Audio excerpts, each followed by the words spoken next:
Danke bafethu, welcome back to Nkuli Soccer. Umfana wase-Meadowlands bafethu eSoweto, Thulani Touch Mabasa, ukora against Manchester United. Well, akusiyinto encane bafethu ukora against Manchester United. Siyazi ukuthi ama-under 21, but-ke i-big achievement for yena umfana ukuthi from the dusty streets of eSoweto, ukudlala laphana ebhuqwini, simbona bafethu, simbukela to ukuhamba laphana e-UK akwazi ukushaya igoli against United. Imagine ama-Red Devils. So I wanna show people ukuthi badlala nabadlali aba-powerful kangakanani. Khona abadlali abano-18 laphana thola ukuthi bawetha mawungena kuma-transfer market bawetha close to 100 million rands bafethu abadlali bakhona. So uyabona ukuthi ibhola lase-England likude kanjani compared to ibhola la. Even abafana abancane abadlala ku-under 21 laphana ko-England bafethu bahola imali e-serious.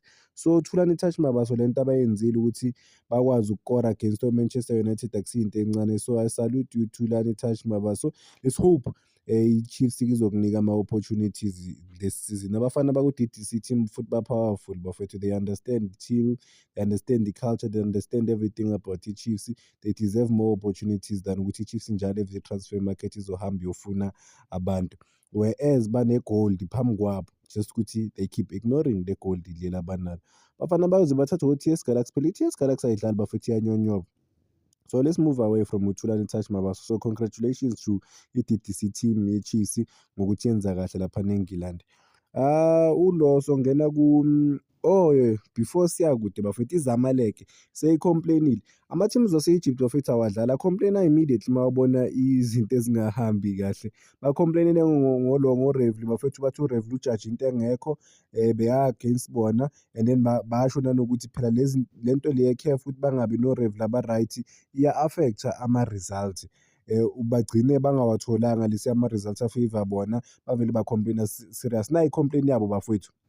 Kuthiwa lana iZamalek ihambise i-official complaint laphana ku-CAF against uRefli bejaja laphana against bona ne-Kaizer Chiefs. iZamalek ama-board of directors badecide ukusubmit i-official complaint ku-CAF Confederations of African Football against the Rwandan refereeing team led by Samuel Uwikunda. Following ukuthi aref laphana kusho ukuthi bakhala ngokuthi uthole ama-decisions wakhe bebheda bengekho right, ucommithe ama-error ambalwa laphana. Bathi during the match-ke against i-Chiefs laphana e-South Africa second round of i-CAF Confederations Cup, iZamalek iyaconfirm ukuthi yes uRevri ube namaphutha wakhe laphana bafethu impacte igame ne-outcome or ama-result laphana ematchini. Iteam-ke kuthiwa iZamalek bedeserve ipenalty laphana after clear handball incident and cancellation of a legitimate goal scored by Tunisian player bafethu uJaziri balijaje incorrect. Okay, ithi ngibambe la ngizoqhubeka ngale statement. Labakhulu bakhala ngale goal leli bafethu elishawe uInacio Miguel menza imistake.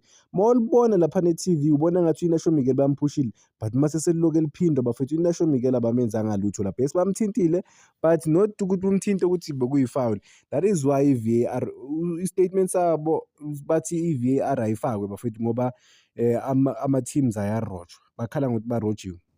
Kuthiwa-ke uRevli-ke ufeyilile uku-apply ama-rules a-right for i-match, especially menika laphana abadlali ama-yellow card anike abadlali beZamalek. iZamalek-ke kuthiwa icela i-CAF ukuthi ingenelele lana iqashe noma iqashe abo-Revli aba-right aba-competent, kusho ukuthi abo-Revli aba-capable ukuthi bajaje ama-matches of this magnitude. Behlise ukuba noma ngithi banciphise ama-mistake abakhona laphana, because lawo maphutha lawo kuthiwa affecta ama-matches nama-outcome kule competition lena. So iklabhu-ke iZamalek bathi badimanda i-CAF ukuthi i-implemente noma ngithi ifake i-VAR technology starting from the upcoming round of ama-group stages. Hayibo, as njengoba bathi i-VAR ingekho kuma-African competitions including i-Confederations Cup, lokhu kusho ukuthi leads to repeated refereeing controversies that Zamalek believes influence the result of the matches and impact the integrity of the tournament. Yakhala-ke iZamalek bathi i-VAR ayize ngokushesha bafethu khona izosolva izinto. Yabona le moment ka-Inacio Miguel, to be fair bafowethu uma ningayibheka kahle u-Inacio Miguel wenza iphutha. There was that was not a foul. Uhead ibhola nje wiki bakwazi ukulishaya uRevlik ubone ifoul, but nami ngibone ifoul, but mase sengiyibukela you can go and check it online bafowethu niyibone. That was not a foul. Sazi ukuthi i-CAF futhi izoresponda-ke after i-complain yeZamalek njengoba bacomplainile. I don't think if bakwazile ukuthola i-win bafethu bebazocomplaina, but they only complain because of i-Chiefs ikwazile uku-equalizer ekugcineni bafowethu. Kusasihleli nje kule match yeZamalek ne-Kaizer Chiefs. uPeterson ugoalkeeper we-Kaizer Chiefs ophinde abe yi-captain uthi bona bebafuna ukuyiwina le match lena, bebafuna nje u-3 point emeshini and babonisile ukuthi bafuna ukuwina. Hhayi, Peterson akame kancane-ke. I-Chiefs the way edlale ngakhona zange ibonise bafethu ukuthi ifuna ukuyiwina leya match le. You see, I mean, when the team want to win, you could see the way they play. So into engichazayo ngoPeterson bayakwazi ukukhuluma, bonke bakhuluma njengama-leaders, but when it comes to egrawundini-ke manje ukuthi bayi-implement lento abayikhulumile bayahluleka, even no-Inacio Miguel. Uthi laphana ku-CAF abazelanga noma abayanga ukuyo-add ama-numbers bokompyutha laphana bafuna ukulwa indaba e-serious, but-ke uma babukela amanye amagame and then mina angazi ukuthi why baqamba amanga. Iba-unfair bafethu ukuthi okay, it was not our day straight.